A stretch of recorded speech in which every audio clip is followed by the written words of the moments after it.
श्री शिवाय नमस्तुभ्यं। आनंद मिल सकता है वो दुनिया में कहीं नहीं मिल सकता। सारे तीर्थ धाम आपके चरणों में, हे भोलेनाथ प्रणाम आपके। शिव के चरणारविंद में सारा सुख आनंद हमें प्राप्त हो सकता है।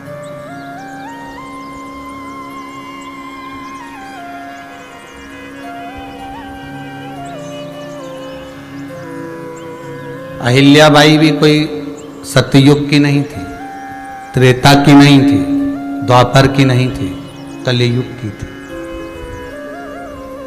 ये नाम भगत भी सतयुग त्रेता का नहीं थे, द्वापर के नहीं थे, यही कलियुग के थे। कड़प सतयुग त्रेता और द्वापर के नहीं थे, यही कलियुग के थे। मीरा, कर्मा, नामदेव, ध्रुव, प्रहलाद, ये आदि कादि के जितने भी क्रम है, भले हम ध्रुव और प्रहलाद को माने आगे के चरित्र में, पर मीरा, कर्मा, नामदेव, तुकाराम, रामकृष्ण परमहंस जी, चैतन्य महाप्रभु जी, श्रीमद वल्लभाचार्य जी, श्रीमद रामानुजाचार्य जी, श्री निम्बाकाचार्य जी, हम जितने हमारे श्री शंकराचार्य आदि कादि के जितने भी साधु सन्यासी तपस्वी साधक उपासक जो हुए, यही तो कलिकाल में हुए। दूसरे कहां अधिक, कहां दूर हुए।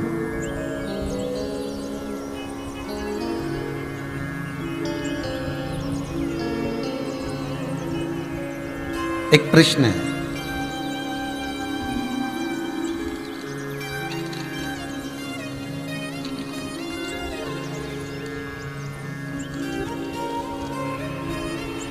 के शर्मा भरद्वाज जी, बुलंदशहर यूपी से हैं।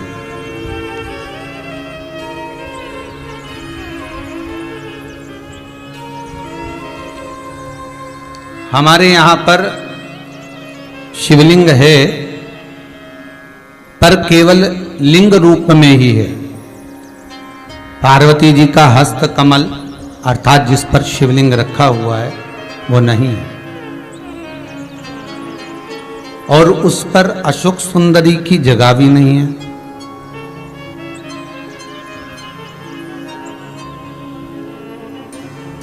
घर पर पूरा स्थायी शिवलिंग है। क्या उपाय कर सकते हैं? देखिए भाई, शिवलिंग शिवलिंग है।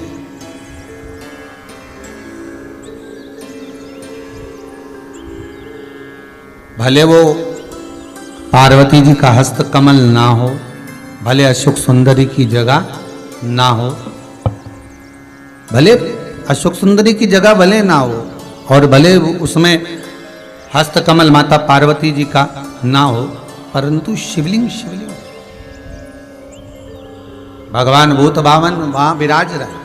और एक और बात अच्छे से ध्यान कर लीजिए महाराज, शंकर के शिवलिंग को जहां रखा है आपने, भले वो भूमि हो, चाहे प्लेट हो, कटोरी हो, एक चोमली बना ली हो, कपड़े पर रखा हो, वो हस्त कमल ही माना जाए।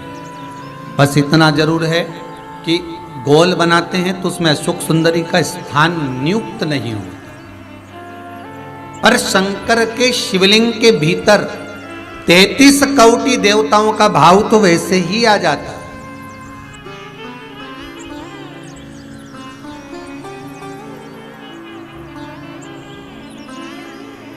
किसी ने एक प्रश्न किया, गुरुजी आप बताते हो कि कमर दुखे, हाथ पैर दुखे, पांव दुख रहे हो, कमर दुख रही हो, पीठ दुख रही हो, सिर दर्द हो रहा हो, तो शंकर जी के मंदिर में जाकर शंकर जी की शिवलिंग की बेलपत्र उठाकर शंकर जी के शिवलिंग को देखकर चबा चबा कर खाना है। तो हम ऐसे बेलपत्र खा लें तो घर पर ले जाकर शिवलिंग देखकर क्यों? तो शास्त्र कहता है कि उसके प्रतिबिंब से, उस शिवलिंग के स्वरूप से जो किरण निकलती है, उस किरण से ही तो हमें रोग मिटाना है।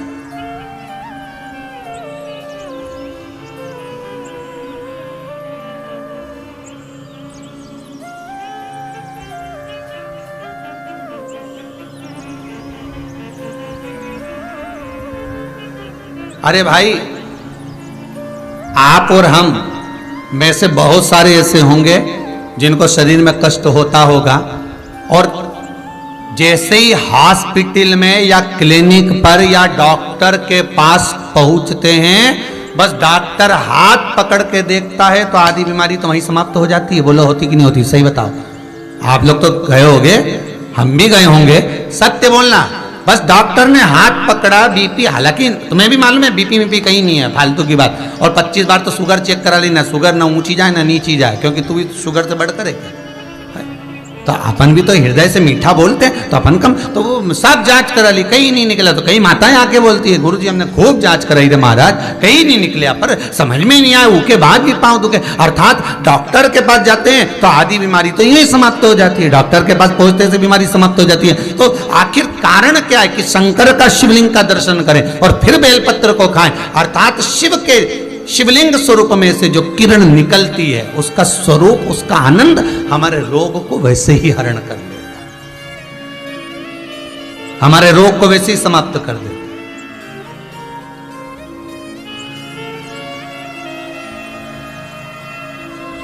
हम शंकर के स्वरूप का एक आनंद पा सकते हैं।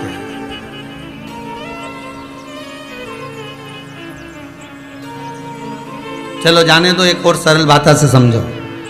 किसी मंदिर में, ये कभी तुमने किसी पुराण में लिखा कि राम जी के मंदिर में जाके एक लोटा पानी चढ़ाओ, कन्हैया जी के मंदिर में चढ़ाओ, माता जी के मंदिर में, भैरव जी के मंदिर में, हनुमान जी के मंदिर में 33 कोटि देवता का कहीं नहीं लिखा कि एक लोटा पानी चढ़ाओ। पर पुराण में लिखा शंकर के मंदिर में जाओ तो एक लोटा पानी चढ़ाओ, शिवलिंग पर जल चढ़ाओ, गंगा जल चढ़ाओ, जल चढ़ाओ, पर चढ़ाओ जरूर। क्यों लिखा? कारण क्या था?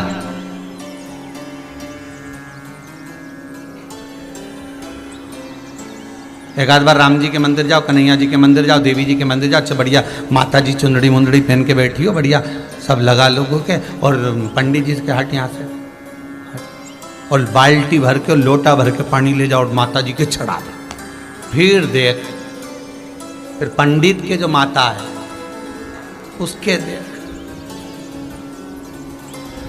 अभी तो तूने माता जी के चढ़ाया था, अब माता जी तेरे पे चढ़ेगी, अब हम देख। है?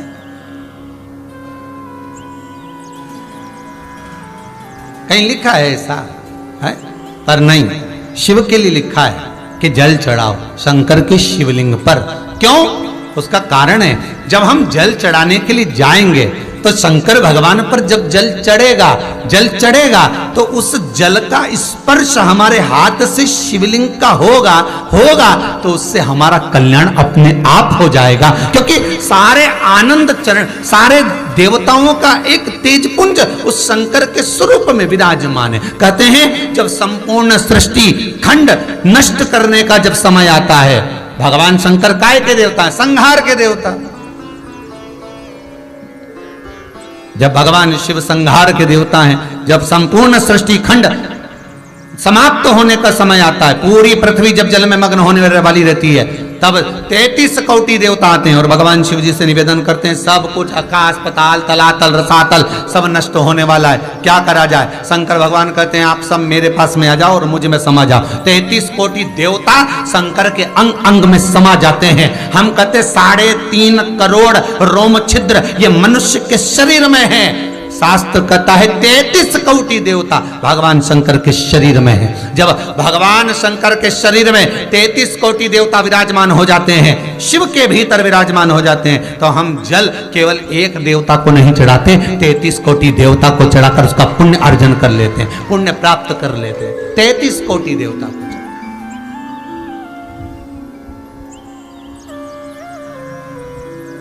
जैसे नीम के वृक्ष में 64 योगनियां होती हैं, देवियां होती हैं, इसलिए आज भी हमारे विधान है, आज भी विधान है कि किसी को बहुत तेज बुखार आ रहा है, बहुत तेज बुखार, महाराज एक लोटा पानी लो, उसमें नीम की, कड़वी नीम की डाल दो, और डालने के बाद बच्चे पे से जिस पे बुखार आ रहा है उसको 7 बार उतारो और ले जाकर नीम के पेड़ में डाल दो, और उस नीम की जो झाड़ है जो पानी के अंदर पड़ी थी उसका जल उस बुखार वाले व्यक्ति पे छींट दीजिए। 15 से 20 मिनट में बुखार नीचे समाप्त।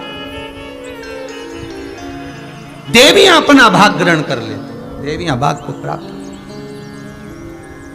वो तो अब इन सारे वृक्षों की जो महत्वता है, चाहे नीम हो, बेलपत्र हो, शमी पत्र हो, महाराज रुद्राक्ष हो, इनकी जो महत्वताएं हैं, लोगों ने अपनी महत्वता दिखाने के चक्कर में इन सबको छुपा दिया। वो तो ये शिव महापुराण को वेद व्यास जी ने लिखा, इसमें सारा वर्णन कर दिया कि कौन से वृक्ष से हम क्या क्या फल प्राप्त कर सकते हैं। एक स्कंद पुराण, शिव पुराण, लिंग पुराण और नर्मदा पुराण, ये पुराण शंकर से ऐसी जुड़ गई जिससे हम प्राप्त कर सकते, जिससे हम ग्रहण कर सकते।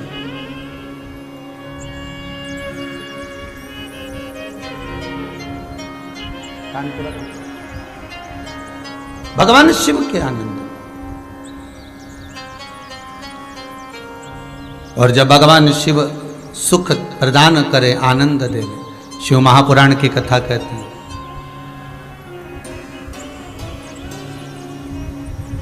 हम भी भले शिवलिंग साथ में लेकर ना चले, अहिल्याबाई जैसे, हम भले शिवलिंग को पल्लू में बांधकर ना चले, पर शिव महापुराण की कथा कहती है हम शंकर का अनुमोदन कर कर तो चल सकते,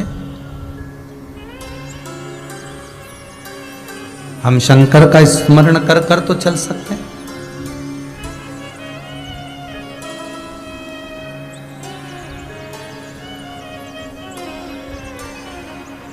शिवरी नारायण में कथा कही थी, आपको याद होगा। एक कबूतर स्वर्ग जा रहा था। अगर किसी ने सुनी होगी शिवरी नारायण कथा तो ध्यान में होगा। एक कबूतर स्वर्ग जा रहा था। एक पक्षी रेगिस्तान में, जिसके पंख पूरे जल चुके थे, पीने के लिए पानी नहीं मिल रहा था, कबूतर को देखा। कबूतर ने उसको पूछा क्या बात है। उसने पूछा कबूतर से, तुम कहाँ जा रहे हो? उसने कहा रे मैं वैकुंठ जा रहा हूं। अच्छा हाँ। तो उस पक्षी ने कहा कि एक बार भगवान से ये जरूर कहना,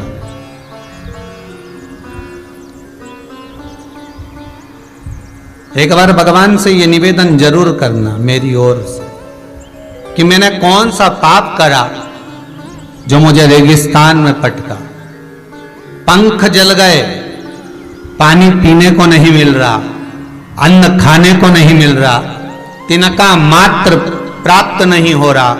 भगवान से मेरी ओर से कह तो सकते हो तुम इतना। कबूतर ने कहा ठीक है मैं जा रहा हूं, कहने में क्या जाता है, कह दूंगा।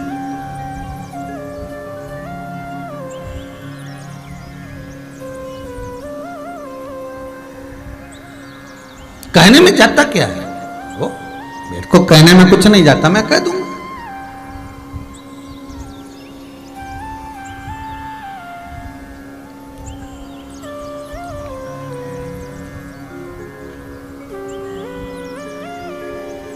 अब होता है मन में जो भाव प्रकट होता है भगवान उसको स्वीकार। एक बहुत भांग घोट कर पीने वाला व्यक्ति तो दिन रात रस नशे में रहे, भांग का नशा 24 घंटा करे और दिन भर बम बम बोला बोले और गोला बोले निपटा ले, बोले बम बोला और ले गोला तो चले। अब खूब नशे में, परंतु उसका नियम था, रोज शंकर जी के मंदिर जाता था और शिव जी को प्रणाम करके और चला जाता।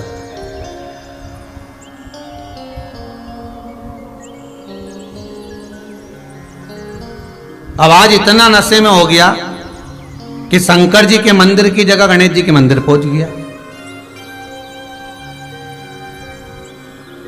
अब गणेश जी के मंदिर पे जाकर खड़ा हो गया और बिल्कुल नशे में था, भांग के झूम रिया था, भोला भोला करता करता शंकर जी को देख रही।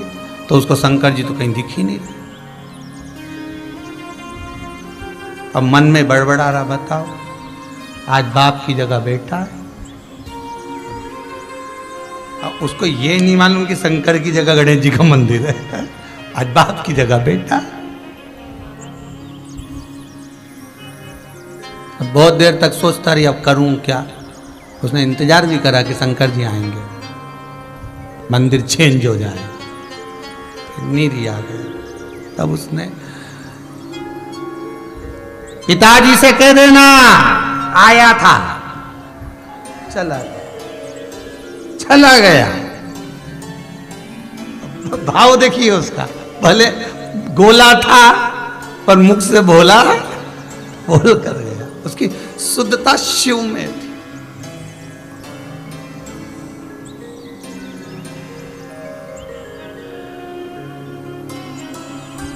हम कहते हैं हम नशा नहीं करना भी नहीं चाहिए, पर सत्संग का, शिव महापुराण का एक नशा हमारे जीवन में भी ऐसा होना चाहिए कि तुझ में रब दिखता है, यारा मैं क्या करूं, हर एक में शिव नजर आ जाए।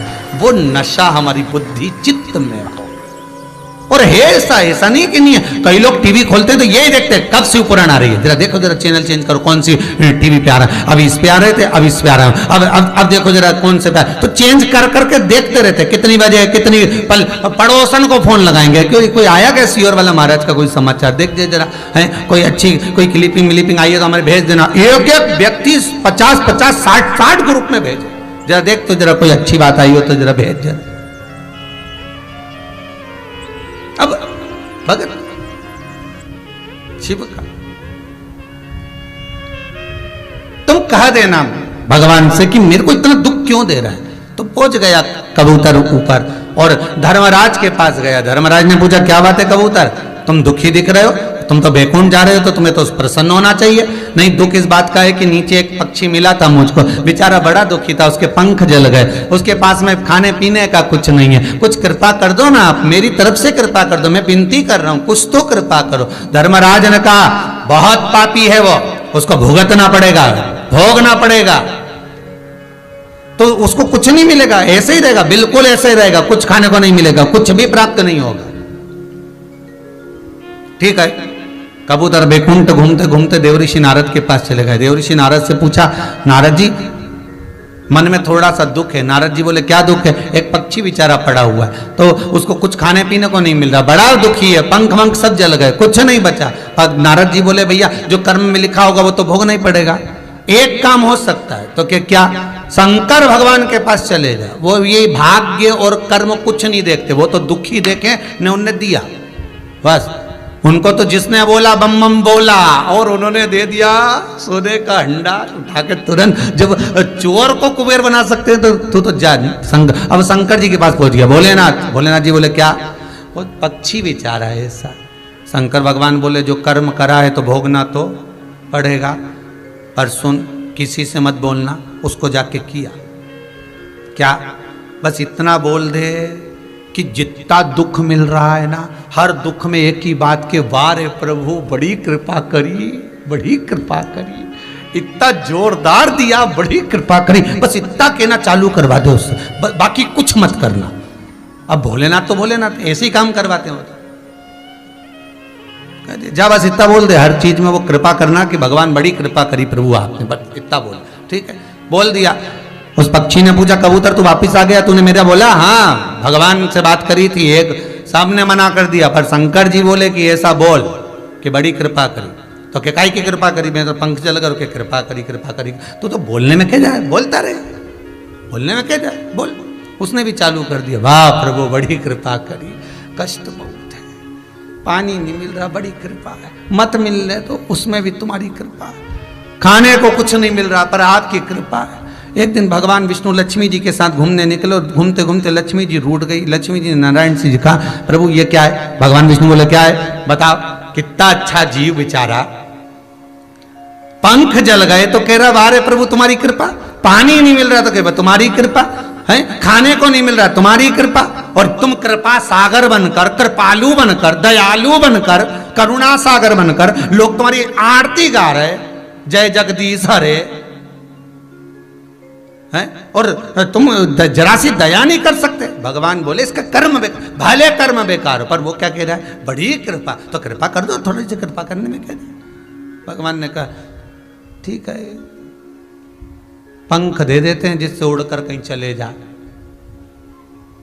अब ब्रह्मा जी ब्रह्माणी के साथ जा रहे थे, ब्रह्माणी ने सुन लिया, पीने को पानी नहीं, बड़ी कृपा है, 28 दिन का व्रत हो गया, कुछ नहीं पिया, पर कृपा आप ही की है प्रभु जो आपने व्रत कराया।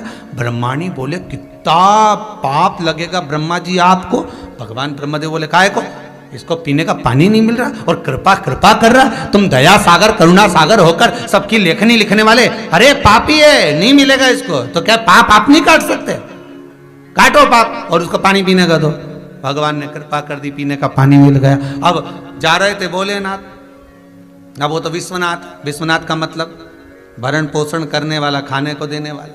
पहुंच गए, पार्वती जी बोली कितना दुखी है, भगवान शंकर बोले आग भी मैंने ही लगाई है, ये जो पंख और पानी मिला है, पर बोलूंगा नहीं। पार्वती जी, अच्छा पति की आदत रहती है कितना दान कर कर आ जाता, कभी नहीं बताता, और पत्नी हमेशा सोचती मेरा पति बहुत कंजूस, बहुत कंजूस। जरा दुकान पे बैठ के मालूम तो करो कितना दान दे दिया बेचारा, किसी को नहीं छोड़ता, सबको देता, कमाने में भी नहीं छोड़ता तो देने में भी नहीं छोड़ता। वो तो अपने को लगता है पति दान नहीं करता, भजन नहीं करता, कीर्तन नहीं करता, वो दिखावा नहीं करता। तुम्हारे जैसे 4 घंटे तक अगरबत्ती लेके बैठ गई, उसको दिखावा दिखावा नहीं आता, वो तो बस अपनी मर्जी से जो पढ़ना है पढ़ लेता है, मन से जाप कर लेता है, स्मरण कर लेता है, भजन कर लेता है, दिखावा दिखावा नहीं करता, उसको कुछ नहीं आता, फालतू की बात है ये। बेटा बेटी के ब्याह में देखना तुम, माँ कहती है सब चीज जमा के रखो, जमा के, मंगलसूत्र मां रखो, हार मां रखो, पाटली मां रखो, और वो चप्पल इधर रखो। जब वो बहू को चढ़ावा चढ़ता है ना या लड़की को कुछ देते हैं तो सब दिखावा कर कर, और पिताजी कहते रखा ही है ना, रखे, डब्बा बंद रखा है तो खोलो तो सबको दिखना चाहिए। अब पत्नी मैं शादी में भी न करे, खोलो खोलो, और वो पति के रख दिया ना, सबको मालूम है अपन ने दिया, उसमें क्या, नहीं नहीं सबको दिया। और कई कई नाम लिखो अलमारी पे, भैरूलाल, गणपत लाल, हरि किशन, श्रीधर, वेणुधर, राम गोपाल, पांडे,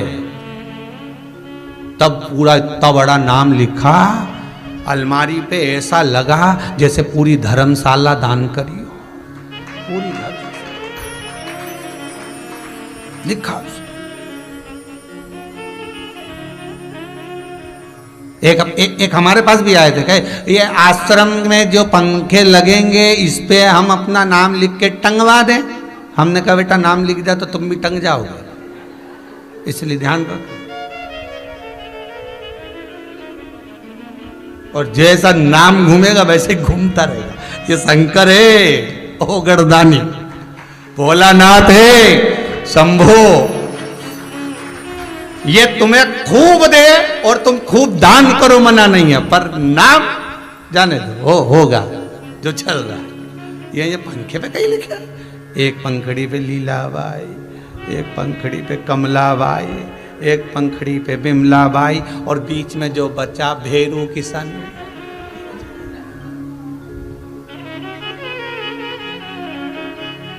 अब जो तार लगा उस पर और लिख दे बिजली बाई, उसको क्या छोड़ दिया, उस पर और लिख दे। ए बोला ए रे शंभू,